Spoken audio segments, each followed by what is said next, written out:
Bonjour peuple de Dieu, bonjour chers Févazena, chers sentinelles des nations. Voilà, je suis à la deuxième vidéo de notre séminaire de quelles sont les causes et les dangers de la tiédeur spirituelle et comment y remédier à cette tiédeur. Amen. Donc, je venais de vous citer dans la première vidéo, je venais de citer dans la première session la perte de l'intérêt pour l'œuvre de Dieu à cause de l'égoïsme, de notre égoïsme. Ça nous pousse à perdre l'intérêt de Dieu. Deuxième point, j'ai cité une déception personnelle face à une situation ou un conflit rencontré dans l'église. Ça peut être avec un pasteur, un frère ou une sœur ou un ancien. Troisième point, j'avais cité le comportement dissuasif de certains frères et sœurs dans l'église. Et je vous avais donné des conseils que nous n'allons pas dans l'église pour quelqu'un, mais plutôt nous allons pour rencontrer Dieu et pour notre intérêt personnel.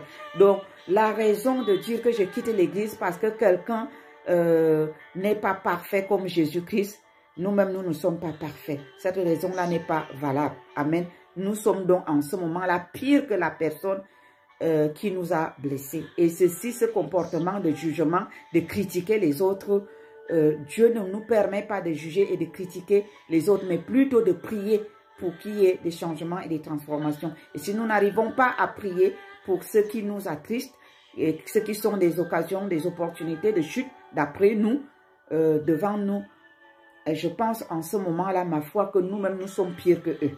Amen. Donc, nous allons passer au quatrième point dans cette deuxième session. Le quatrième point, c'est la prospérité matérielle qui pousse à l'orgueil et au non-respect d'autrui. Nous trouvons dans l'Église les choses qui ouvrent les portes à la chute, à la tiédeur, à la mort spirituelle, à l'assouplissement, comme la prospérité matérielle qui pousse à l'orgueil. C'est pas toujours, mais dans certains cas, nous trouvons dans les églises, dans les ministères, que des personnes qui sont assez aisées, qui sont riches, ils veulent faire porter aux serviteurs de Dieu leur sacre, ou aux frères et sœurs leur sacre, ce qui n'est pas de la volonté de Dieu. Quand nous venons dans la présence de Dieu, nous devons déposer nos galons à la porte quand nous rentrons dans la maison de Dieu. Parce que tout ce que nous avons sur la terre, c'est Dieu qui nous le donne. Et quand nous venons dans sa présence, nous ne devons pas venir étant remplis d'orgueil pour venir piétiner les frères et sœurs dans l'église, pour venir piétiner ses serviteurs et servantes dans l'église. Ça, ce sont des comportements que le Saint-Esprit ne tolère pas, qu'il déteste. Et c'est des choses qui chassent le Saint-Esprit auprès de nous. Vous savez, si vous voulez rester bouillant, si vous voulez rester en communion, en contact direct avec Dieu, le Père, ce n'est pas le Saint-Esprit qui nous a laissés. Parce que le Saint-Esprit est la personne clé que Dieu utilise entre lui et nous. Saint-Esprit va dans le cœur de Dieu. Il va chercher ce qui est caché là-bas. Il vient nous le révéler. C'est pour cela qu'il est notre guide. Il est notre consolateur. Il est notre enseignant. Mais quand tu ne l'as plus dans ta vie, quand tu le frustres, tu frustres les serviteurs de Dieu, tu frustres les frères et sœurs, tu frustres la présence de Dieu même en toi par l'orgueil, par le mépris, par ton ego, parce que tu te dis riche. Tu ne respectes plus personne. Tu vois ton pauvre pasteur qui marche avec les pantalons troués, sa femme a le sac à main troué, tu te moques de, et puis tu viens, tu t'imposes devant de, tu imposes tes idées. Et quand il ne l'accepte pas, tu dis, de toutes les façons, c'est moi qui paye la plus grosse dîme ici, c'est moi qui soutiens le ministère, je m'en vais comme ça, ils vont tomber dans la pauvreté. Mon frère, c'est toi qui vas tomber dans la pauvreté spirituelle.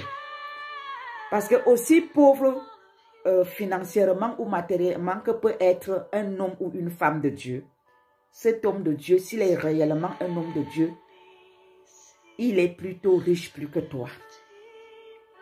Parce que tu peux partir du ministère. Tu peux partir de l'église, mais Dieu va toujours susciter quelqu'un 2 fois plus bien que toi.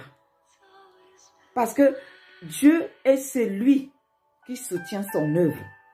Si Dieu t'utilise dans une église, dans un ministère, ne crois pas que tu es incontournable. Nul n'est indispensable dans l'œuvre de Dieu. Ça, ce sont des attitudes qui chassent le Saint-Esprit. Parce que tu réalises que dans cette église, c'est moi qui suis le soutien de l'œuvre. C'est moi qui paye l'église. C'est moi qui paye les charges. Parce que j'ai le plus gros salaire. Parce que j'ai une plus grande entreprise. J'ai des gros moyens. Je suis un grand homme d'affaires. Une grande femme d'affaires. Alors, si l'église me perd, tant pis pour eux. J'irai ailleurs. Je suis un bon joueur qui ne manque pas d'équipe. Oui, il ne manque pas d'équipe. Mais Dieu aussi, il ne manque pas d'équipe. Il va susciter quelqu'un d'autre. Quand tu t'en vas comme ça, avec la moquerie plein le cœur, tu fais le chantage à ton pasteur. Tu veux l'amener à prêcher comme toi tu veux. Et parce que tu vis dans la saleté, tu vis dans l'orgueil, tu vis dans le mépris. Quand le pasteur essaie d'ouvrir sa bouche pour te dire non, mon frère, ma soeur, ce n'est pas comme ça. Tu dis, ah, je quitte l'église. Tu montes même les gens autour de toi que tu as influencé pendant que tu étais là-bas parce que tu leur donnais un peu d'argent, tu suscitais, tu subvenais à leurs besoins. Tu les montes, tu ne quittes même pas l'église seule. Tu montes les gens autour de toi, tu dis quittons, ces gens-là, ils sont ceci. Tu malparles de tes serviteurs, des serviteurs de Dieu, de tes pasteurs. Et tu montes les coups derrière leur dos. Tu pars. Quand tu pars, il faut savoir que le Saint-Esprit aussi est parti. Parce que l'Esprit de Dieu n'aime pas le désordre. L'Esprit de Dieu n'aime pas la désobéissance. L'Esprit de Dieu n'aime pas l'orgueil et le mépris. Surtout des serviteurs de Dieu. Les serviteurs de Dieu payent un prix fort pour vous enseigner. Les serviteurs de Dieu payent un prix fort pour paître le troupeau. Vous ne connaissez pas les luttes et les combats que nous menons. La Bible dit que si tu pries, enferme-toi dans ta chambre. Prie là-bas dans le lieu secret. Nous ne sommes pas les pharisiens pour venir vous raconter ce que nous vivons lorsque nous prions pour vous. Les combats que nous subissons à cause de vous. Mais Dieu qui est dans le secret, qui le voit. Dieu qui est dans le secret, qui sait ce que nous vivons pour vous. Et quand vous vous levez, vos démons nous oppressent. Vous-même aussi physiquement, vous venez nous oppresser. Vous pensez que le Dieu qui nous a établis, il n'a pas les yeux pour voir, il n'a pas les oreilles pour voir. Et quand le Saint-Esprit s'éloigne, lui qui est au milieu de tout ça, lui qui nous aide à intercéder pour vous, quand il vous entend, il vous entend parler de nous, il entend ce que vous dites de nous, ce que vous faites contre nous, l'œuvre que vous détruisez. Ce Saint-Esprit-là va rester avec vous. Il va se retirer. Et c'est l'assoupissement qui entre en vous. Et c'est la tiédeur qui vous envahit. Et la Bible dit, Dieu dit dans sa parole, qu'il vomira les tièdes. Vous comprenez? Voilà pourquoi le Seigneur a parlé dans Osée. Il a dit, mon peuple périt par manque de connaissance. Et parce qu'ils m'ont oublié, ils m'ont rejeté, je les rejetterai aussi. Vous comprenez? C'est une parole forte. Quand le Saint-Esprit m'explique tout ça en profondeur, les révélations que Dieu lui donne de venir me révéler, moi j'ai la chair de poule. Je dis que les enfants de Dieu comprennent ce qui attriste l'Esprit de Dieu et qui creuse leur tombe, qui les conduisent à la mort spirituelle, à l'assoupissement, à la tiédeur, qui enlève l'onction et la présence de Dieu en eux. Et eux, ils continuent à courir, Dieu, Dieu, Dieu, Dieu, alors que le Saint-Esprit est loin. Mes chers amis, je rends grâce pour ce séminaire d'enseignement. Je rends grâce pour ces révélations. Moi-même, ça me tire les oreilles. Ça me réveille. Que le nom de l'Éternel soit béni. Que la prospérité ne vous égare pas. Ce n'est pas parce que vous avez des moyens que vous irez piétiner les serviteurs de Dieu, que vous irez leur imposer votre volonté. Si vous soutenez un ministère, vous ne soutenez pas ce ministère pour les pasteurs, vous le soutenez pour vous et pour Dieu, parce que c'est votre compte au ciel que vous êtes en train de rembourrer. Le jour que vous allez mourir, vous allez trouver votre compte bien rempli, bien plein. Et le Seigneur va dire, bon et fidèle serviteur, voilà ce que tu as épargné au ciel en soutenant mon œuvre. Vous ne soutenez pas l'œuvre de Dieu pour un pasteur, vous le soutenez pour Dieu. Et pour vous, c'est à votre avantage. Tout ce que nous sémons dans l'œuvre de Dieu, ça nous attend au ciel. Donc quand vous dites, ah, je ne vais plus soutenir Dieu, ce n'est pas le pasteur que vous ne soutenez pas. Hein. C'est l'œuvre de Dieu. Hein. Vous ne faites pas le chantage au pasteur, aux serviteurs de Dieu. Hein. Vous faites le chantage à Dieu qui vous a donné ces biens-là. Et une autre chose, je vais vous expliquer. Quand vous donnez votre argent dans un ministère, dans une église, dans l'œuvre de Dieu, vous avez fait votre part. Le serviteur ou la servante de Dieu qui utilise mal cet argent, cela ne vous engage pas. C'est son problème. Ne vous mêlez pas d'un péché qui ne vous concerne pas. Parce que certains enfants de Dieu, ils pêchent avec leur langue en disant, ah, l'argent qu'on donne, on ne voit pas ce qu'ils ont fait. Ils ont acheté les voitures, ils ont acheté les vestes. Ce n'est pas votre problème, c'est leur péché. N'entrez pas dedans haut. Si moi je donne mon argent, j'ai donné pour mon Dieu et pour mon compte au ciel. Dieu a vu. Si quelqu'un fait mauvais usage, il va rendre les comptes à Dieu. Ce n'est pas mon problème. Je ne veux pas entrer dans le péché comme lui. Parce que le fait de critiquer, le fait de murmurer, moi aussi je pêche avec ma langue. Nous deux, nous devons. Il me contamine son péché. Non, non, non, non, non. Je ne veux pas être contaminé. Je refuse. Je refuse. J'investis pour le royaume. Si tu voles l'argent, moi, j'ai vécu des choses dans le ministère. J'investis beaucoup pour l'évangélisation. Moi, je ne descends pas beaucoup sur le terrain, mais j'envoie beaucoup pour l'évangélisation à gauche et à droite. Maintenant, si les gens utilisent mal l'argent de Dieu que je fais comme ça pour avoir, et je l'investis pour qu'on aille chercher les âmes perdues. Quelqu'un s'amuse à voler sur ça. C'est son malheur. Oh. Moi, je m'en fous. J'ai fait ma part. Mon compte est remboursé au ciel. La personne qui détourne, c'est son affaire. Ça ne m'engage pas du tout. Si les gens n'ont pas la crainte de Dieu, ben, ils vont payer le prix, ils vont comprendre. Après, quand ils sont attaqués, ils disent que le diable les attaque. Ce n'est pas le diable. Le Saint-Esprit se retire parce que la porte s'est ouverte et le diable a plein pouvoir de faire de toi ce qu'il veut. Ah oui, il faut que je vous dise ces choses-là ici. On ne vole pas l'argent de Dieu.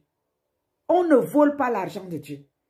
Et si votre leader vole l'argent de Dieu, s'il vous plaît, frères et sœurs, ne vous mêlez pas. N'entrez pas dans son péché en le critiquant, en le jugeant, en murmurant. Non. Non. Dieu ne nous a pas établis pour ça. 5e point. Donc, le 4e point, je disais, donc la prospérité matérielle qui pousse à l'orgueil et au non-respect d'autrui. Le non-respect d'autrui. Parce qu'on est riche, on veut que tout le monde vienne se prosterner à nos pieds. Parce qu'on a un peu de moyens. D'ailleurs, personne n'est riche en dehors de Jésus-Christ lui-même. Nous avons juste un peu. Le peu qu'il nous donne. Ce n'est pas parce qu'on a un peu de moyens que tout le monde doit venir se prosterner à nos pieds. Ce n'est pas parce qu'on a aidé un frère, une sœur à l'église que le frère doit devenir notre essuie-pied. Ce n'est pas parce qu'on soutient un ministère que le serviteur de Dieu doit devenir notre laquais. Je vois certains brebis qui parlent aux hommes et aux femmes de Dieu comme si c'était leurs égaux, comme si c'était leurs petits-enfants, comme si c'était leurs amis. Ça, c'est des choses qui vous ouvrent des portes d'égarement dans la vie. Le Saint-Esprit ne l'apprécie pas, que je vous le dise. Aussi pauvre que vous pouvez penser qu'un homme de Dieu, une femme de Dieu peut être, respectez cette personne, c'est un noix de l'Éternel. Ce n'est pas parce que vous soutenez quelqu'un ou vous soutenez l'église ou son ministère que vous allez prendre quelqu'un comme votre torchon. Un peu de respect envers ceux qui servent à l'autel. La Bible le dit, de respecter. Allez lire le livre d'Hébreux, chapitre 13. Vous allez comprendre ce que Dieu dit. Je vous envoie lire Hébreux, chapitre 13.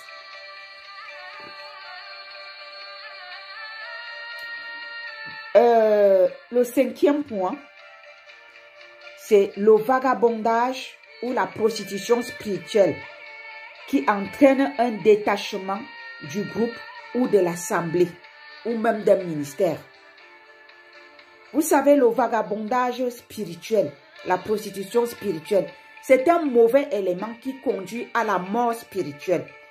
C'est un mauvais élément, une mauvaise chose qui entraîne le chrétien dans la religiosité. Parce que le chrétien, il devient dépendant des serviteurs et servants de Dieu. Les chercheurs d'onction. L'évêque disait que les chrétiens marchent avec, ils ont l'onciomètre en main. Comme on a le tensiomètre, comme on a le tensiomètre en main, les chrétiens ont l'onciomètre en main. Ils ont ça en main pour mesurer l'onction des hommes et des femmes de Dieu. Mais ils ne mesurent pas leur onction à eux. Le vagabondage spirituel. Aujourd'hui, tu es avec tel prophète. Demain, tu es avec tel apôtre. Après-demain, c'est déjà le bishop. Pour finir, vous avez 50 000 pasteurs sur Internet, 10 000 églises et vous n'appartenez à aucune église. Le vagabondage spirituel. Les années passent, mais vous régressez.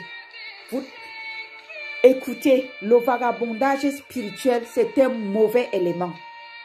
Si vous êtes le chrétien qui va d'église en église, le chrétien qui cherche les pasteurs sur Internet parce que tu mesures l'onction en main, mon frère, ma soeur, il est temps que tu te repentes de cette attitude, que tu tombes à genoux et que tu demandes pardon à Dieu. Et que le Saint-Esprit revienne dans ta vie. Parce que le Saint-Esprit, on ne le balade pas comme ça, dans le vagabondage. Mon frère, ma soeur, tant que tu cours à gauche et à droite, ton Saint-Esprit ne va pas courir avec toi comme ça. On ne le balade pas comme ça. Il faut savoir que tu l'as laissé quelque part et tu cours seul. La prostitution spirituelle est un mauvais élément qui conduit les chrétiens à la tiédeur, à la mort spirituelle, à la religiosité.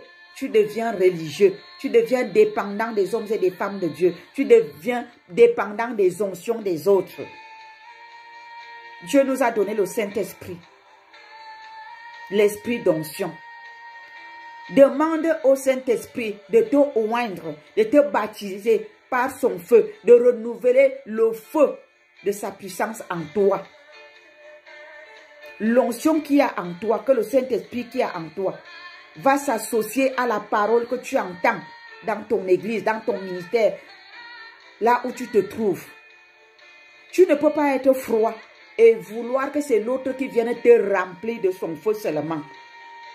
Vous savez, quand nous avons le Saint-Esprit et que nous rencontrons la parole de Dieu, c'est comme un aimant, c'est comme l'aimant. Vous comprenez? L'Esprit de Dieu qui est en nous, nous connecte comme ça avec Dieu, nous rapproche de Dieu. Si nous sommes froids, le Saint-Esprit, on l'a laissé quelque part pendant notre course de vagabondage, on l'a abandonné quelque part. Mais nous recherchons seulement l'onction, l'onction, l'onction. Oui, tu vas rencontrer l'onction. Ce sera comme un feu de paille. L'homme de Dieu va t'imposer les mains parce que lui, il est rempli. Il marche avec son Saint-Esprit. L'esprit de vagabondage qui est en toi, il va le chasser. Mais quand tu rentres chez toi, la froideur là que tu as laissée dans ta maison,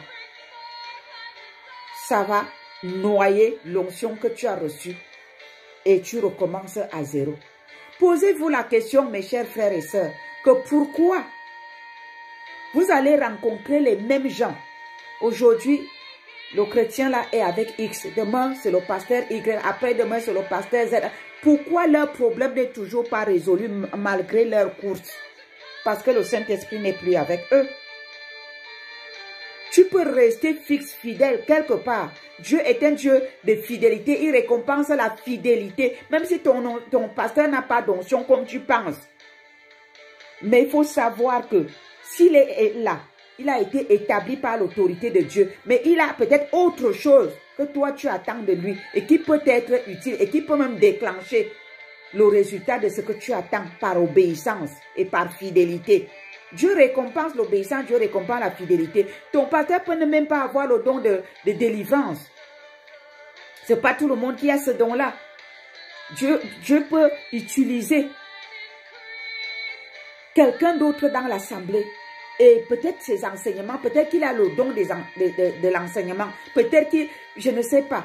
Il peut te conduire à... Dieu peut l'utiliser d'une manière ou d'une autre pour que tu retrouves ta délivrance que tu recherches et que tu cours à gauche et à droite.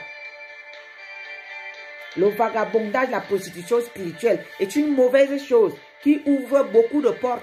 Le fait que tu ailles à gauche, à droite, tu ne sais pas qui est qui. On t'impose les mains par-ci, par-là. C'est comme ça que tu ramasses les démons, les mauvais esprits. Tu es parti là-bas avec 3 mauvais esprits. En sortant, tu ressors avec 5. Tu quittes ce ministère-là. Tu vas dans un autre ministère. Tu vas ramasser l'esprit de je ne sais pas quoi là-bas. Après, tu quittes là-bas. Tu vas encore ailleurs. Au final, tu es venu au Seigneur. Tu avais un seul problème. À force de courir à gauche, à droite, tu te retrouves avec 10 problèmes. Avec tes 36 000 pasteurs et prophètes. Mes chers frères et sœurs, arrêtez le vagabondage spirituel. Dieu dit que je dois vous le dire, que vous devez arrêter le vagabondage spirituel. Il recherche vos cœurs. Il est un Dieu qui récompense la fidélité et l'obéissance. Soyez soumis à la parole de Dieu. Soyez obéissants à la parole de Dieu. Soyez fidèles là où Dieu vous a placé. Vous aurez ce que vous êtes en train de rechercher. Dieu ne peut pas être un Dieu fidèle et lui, il vous exauce dans le vagabondage. Il vous exauce dans la prostitution spirituelle. Est-ce que vous voyez que ça ne coïncide pas? Autrement dit, Dieu ne serait donc plus Dieu. Dieu ne peut pas vous parler de la fidélité et lui, il vous récompense dans l'infidélité. Les gens là que vous jugez, qu'ils sont mauvais, ils ne sont pas à la hauteur de vos attentes. Mais tournez un peu l'épée de votre côté. Est-ce que vous répondez aux attentes de Dieu quand vous les critiquez? Vous savez, les chrétiens ont... le diable est subtil. Il a inspiré les chrétiens vraiment d'une ruse. Satan est dangereux. Comme la Bible dit que on ne doit pas mal parler les uns les autres. On ne doit pas critiquer ou juger les uns. On ne doit pas se juger les uns les autres. Vous savez ce que le diable a fait? C'est subtil. Maintenant, les chrétiens, il a inspiré les chrétiens. Ils ont une nouvelle méthode. Quand ils veulent officialiser leur commérage, ils veulent officialiser leur jugement, leur critique envers un frère ou une sœur, envers un leader, un pasteur, un serviteur, une servante de Dieu. Voilà comment ça se passe. Mon frère, vraiment, je t'appelle là parce que... notre pasteur était un sujet de prière, il faut qu'on l'aide vraiment. Hein. Il a fait ceci, hein. Il est comme ça. Hein. Et vraiment, il faut qu'on prie pour lui. Hein. Ah, vraiment, ma soeur, toi aussi, tu as vu ça. Ah, mais je croyais que c'est moi ce qui voyais. Mais vraiment, c'est un problème. Hein. Mais tu vois, même qu'elle est partie à l'église. Quand je l'ai appelé, il m'a dit que c'est parce qu'il a eu ceci, et parce qu'il a eu c'est ça. Tu vois, c'est lui-même qui charge les gens à l'église. Hein, il m'appelle. Hein, il est légal. Hein, papa. C'est ça la prière. Est-ce que c'est ça la prière? Hein, on se rencontre. Il faut qu'on trouve un jour dans la semaine, on va se rencontrer. Quand ils se rencontrent, c'est pour que celui qui est parti ou celle qui est partie reçoive les informations de ce qui se passe par derrière dans l'église. Vraiment, depuis que tu es parti là, tu sais qu'il y a eu ceci, hein, il y a eu cela. Ils se séparent. C'est ça la prière. Seigneur Dieu, fais que ceci, cela, fais que ceci, cela. Quand tu veux prier pour un oint de l'Éternel, pour un homme de Dieu que tu juges incompétent ou incompétente, selon toi, enferme-toi dans ta chambre seul, toi et ton Dieu. Jeûne, prie, crie à Dieu. Si ce que tu dis à Dieu est vrai, ça va changer.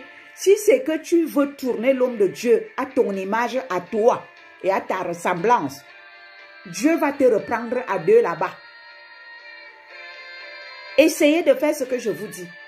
Vous avez un pasteur que vous jugez difficile, compliqué. Entrez dans la prière, le jeûne et la prière seul d'abord.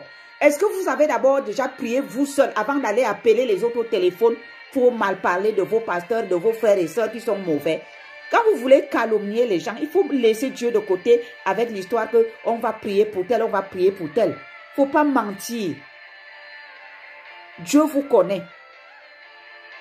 Il connaît vos cœurs. Quand vous faites ça, est-ce que vous savez que Dieu vous voit? La preuve, c'est qu'aujourd'hui, moi, je suis au courant de ça. Je n'avais jamais réfléchi à ça. Je n'avais jamais pensé à ça. Mais vous ne savez pas comment je le sais. Quand vous le faites, je ne suis pas au milieu de vous, mais le Saint-Esprit vous voit. Parce qu'il finit par vous dénoncer.